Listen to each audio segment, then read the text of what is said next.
인팁의 생각의 고속도로는 IF, INT, ENT입니다. 전전두엽으로 향하는 정보 흐름의 첫 관문은 복내 피질인 IF 영역인데요.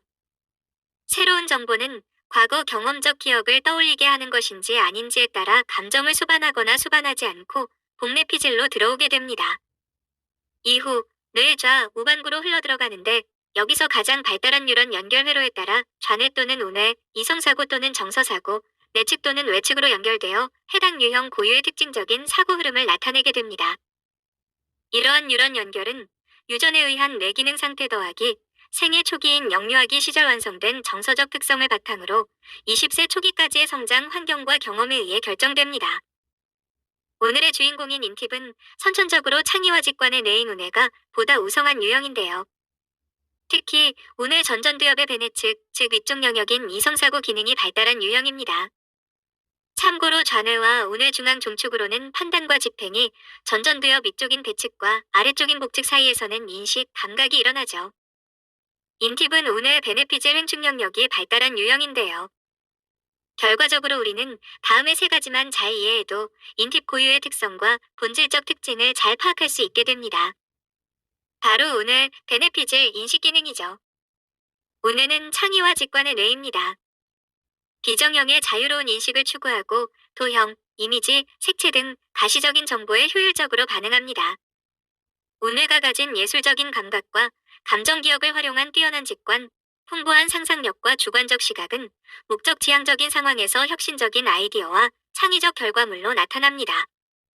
그리고 비정형의 정보들 간의 유사성을 찾고 동시 적사고를 하기도 하죠. 베네피즐은 전전두엽 상부 안쪽에 위치한 영역으로 자아에 대한 이성사고를 담당합니다.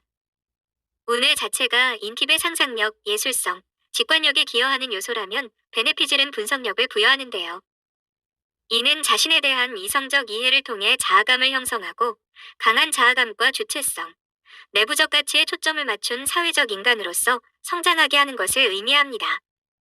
즉, 베네피즐은 명확한 자기의식과 내부적 가치관을 형성하도록 하는데요. 이는 베네피즐을 주 사고회로로 사용하는 8개의 유형에게서 공통적으로 나타나는 특징입니다. 마지막으로 감각, 인식 기능입니다. 말 그대로 느끼고 인식하는 능력 자체인데요. 이는 외부 세계의 정보나 상황, 사물이나 대상의 존재를 빠르게 인식함으로써 상황의 흐름에 따라 대처하는 임기응변 능력, 융통성과 관련이 있습니다. 인팁의 경우 우뇌, 이성사고와의 조합으로 인한 응용사고 형태로 주로 나타나는데요. 또한 에너지와 활동성, 사고를 조합하고 적용하는 형태는 다르지만 재치있고 풍자적인 언어 유희를 구사한다는 점에서 앞서 다뤘던 엔팁과 매우 유사한 특징을 갖습니다. 그렇다면 각 기능들의 조합을 통한 상세 특징들을 볼 텐데요. 먼저 우뇌와 베네피즐은 내면 세계에 대한 강력한 목적 지향 사고를 유발하며 목표를 달성함에 있어 논리적이고 주관적인 분석을 유도합니다. 베네피즐과 인식 기능은 호기심을 자극하는 외부적 요소에 대한 내부적 관심을 바탕으로 강렬한 회전사고를 일으키죠. 여기서 회전사고란 시시각각 인입되는 정보를 빠르게 흡수해 기존 사고를 보강하고 이로써 사고의 내용과 방향을 실시간 재정립하는 경향을 의미하는데요. 한마디로 사고의 빠른 전환, 빠른 두뇌 회전을 말합니다. 그리고 우뇌와 인식 기능은 이렇게 인입된 정보를 직관, 상상력을 활용해 창의적으로 조합하며 사고 방향을 조정하고 형태를 입히는데요. 이러한 특징들이 집약되어 나타나는 인팁의 대표적인 특징이 바로 관심 초점적 가정사고입니다. 앞서 에팁편에서는 엔팁과 에팁의 호기심의 본질적 차이를 설명한 바 있는데요.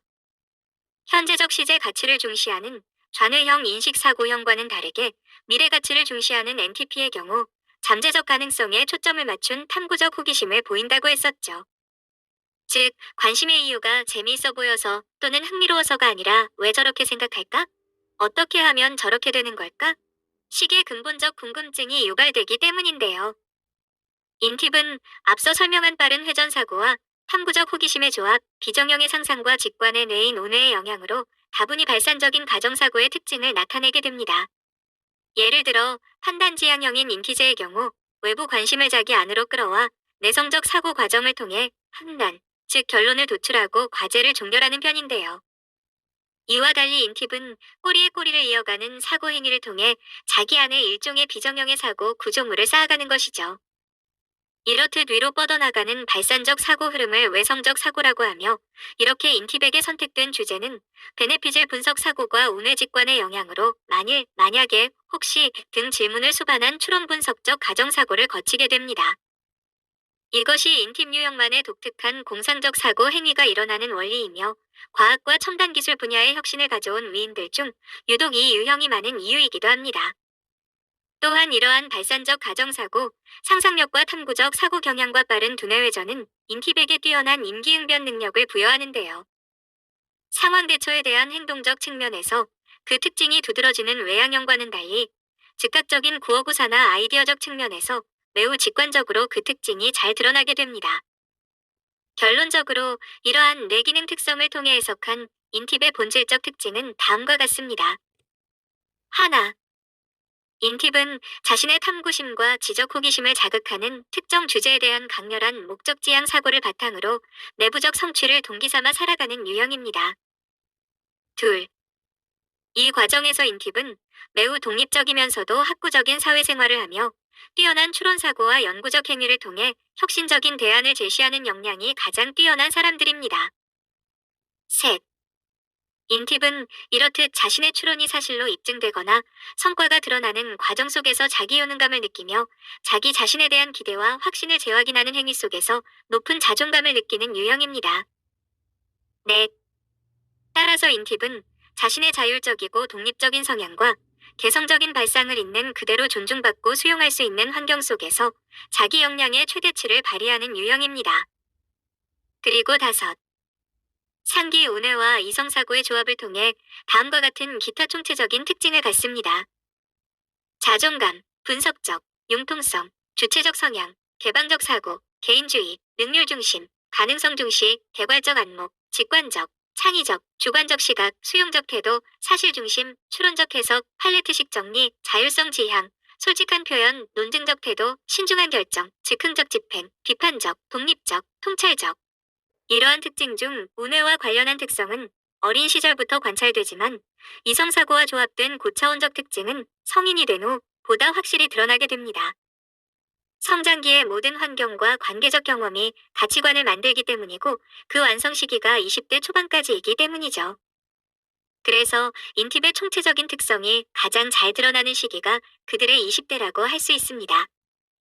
다만 판단과 집행에 있어 직관과 추론사고의 영향을 많이 받는 만큼 현실성을 고려한 건강한 결정을 하는 데에는 개인의 경험과 역량에 따라 차이가 있을 수 있습니다. 30대 이후 MBTI 검사에서 인팁 유형이 나온 사람들 중 덜어는 실제로 이 유형이 아닐 수 있습니다. 왜 그러한지에 대해서는 ENTJ 편에서 확인해 주시기 바랍니다. 16가지 유형은 각자의 주 사고회로의 방향성과 기타 사고회로의 확장성, 외측과 내측 피질의 상호 연결성 및 호르몬 등에 의해 크게 4가지 유형으로 구분됩니다. 메타인지 우세형, 임기응변 우세형, 사회성 우세형, 공감지능 우세형이 그 구분이죠. 인팁은 N팁, E팁, E팁과 더불어 임기응변 능력이 가장 뛰어난 유형인데요. 이 중에서도 인팁은 사실 데이터를 바탕으로 직관과 분석을 통해 암시적 위기 상황에 대처하고, 뛰어난 인지력과 응용사고를 통해 파생적 미래 상황을 예견하는 능력이 가장 뛰어난 유형입니다. 때문에 자발적 직접 탐구 행위를 통해 내외적 가치를 창출하는 분야에서 두각을 나타내는데요. 특히 논증을 통해 자신의 지적 능력을 스스로 입증해내는 업무에서 높은 성취도를 나타내게 됩니다. 그러나 인팁은 이렇듯 추상적이고 다발성을 띤 내부 발산적 사고 경향으로 인해 자신의 내면을 깊이 들여다보는 일에는 어려움이 있을 수 있습니다. 인팁의 내향성은 내부 감정을 배제한 내부 사고에 집중된 탓에 선택된 주제에 대한 방대한 분석, 추론, 가정사고로 이어지며, 이로 인해 내면에서 무의식적으로 촉발하는 감정을 처리하는데 매우 서툰 모습을 보입니다. 자신의 감정 상태나 감정 처리 방법을 학습하는 데 익숙치 않아 인팁은 결국 자신뿐 아니라 타인의 상황이나 입장에 대해서도 공감하기 어려워합니다. 게다가 외부 활동 대비 사고 편향적인 생활 방식으로 인해 관계적 이해타산에 매우 취약할 수 있죠. 이는 운해가 주관하는 직관과 비정형의 사고 구조가 탐구의 전제가 되는 질문마저 피상적으로 만들기 때문인데요. 한마디로 사고의 범위와 내용이 추상적이고 다발적일 뿐 아니라 이에 몰입하는 성향 탓에 정작 자신을 에워싼 현실적 문제를 사실적으로 풀어가는 면이 서툴 수 있습니다. 또한 기질적으로 다양한 사회적 경험에 대한 노출 가능성이 낮은 만큼 이로 인한 주관사고, 특히 사람이나 상황을 해독하는 과정에서 검증되지 않은 편향적 추론사고가 일어날 수 있는데요. 여기에 인간의 존엄성과 개인의 자유의지의 가치를 둔 관념적인 사회생활을 추구함에 따라 제도화된 사회가 갖는 통념이나 문화의 필요성을 이해하기 어려워할 수 있습니다. 따라서 이러한 인티백에 필요한 것은 자기 촉발적 사고에서 벗어나 타인, 공동체 관점에서 자신과 상황을 바라보는 연습인데요. 또한 감정을 이해하고 소통하는 일 자체의 가치와 필요성을 알아야 합니다. 이를 위해 인팁은 인간이 처할 수 있는 다양한 사회적 상황과 입장, 처지, 감정과 기분을 이해해보려는 꾸준한 시도가 필요한데요. 관심 초점적 시야를 외부로 넓혀 나와 관계가 없는 사안에 대해서도 문제의 원인과 이후의 상황 등을 고찰해보는 것이죠. 또한 이에 대해 촉발된 궁금증, 즉 질문을 질문으로만 이어가지 않고 안으로 파고들어 답을 얻어내려는 종결사고를 연습할 필요가 있습니다. 물론 타 유형 역시 인팁을 이해하기 위해 인팁 고유의 특징을 다시 한번 상기할 필요가 있습니다. 자신의 기호에 따른 탐구적 목적 지향 사고, 즉 이들 삶의 전방위적으로 나타나는 관심 초점적 분석 사고는 인팁을 특정하는 본질인 것인데요. 이는 다른 말로 관심 밖의 대상이나 사안에 대해 주의를 기울이거나 깊게 사고할 일이 거의 없다는 뜻입니다. 때문에 타유형 역시 인팁을 제대로 이해하고 공감을 얻고 싶다면 이들이 경험하지 못한 상황을 충분히 가늠할 수 있도록 매우 논리적이고 구체적인 비유를 제시해야 합니다. 특히 인팁의 이해와 몰입도를 높이기 위해 인팁 유형이 관심을 가질 만한 소재나 이론을 예시로 들며 디테일한 정황 설정과 설명을 제공해야 하죠. 이 과정에서 객관적 상황 설명을 바탕으로 질문을 통한 입장 추론을 유도하며 대화를 이끌어간다면 훨씬 효과적인 공감을 이끌어낼 수 있을 것입니다. 다음번에는 세상을 변화시키는 조용한 관찰자 INFP에 대해 다뤄보겠습니다. 오늘도 시청해주셔서 감사합니다. 내용이 유익하셨다면 구독과 좋아요 부탁드립니다.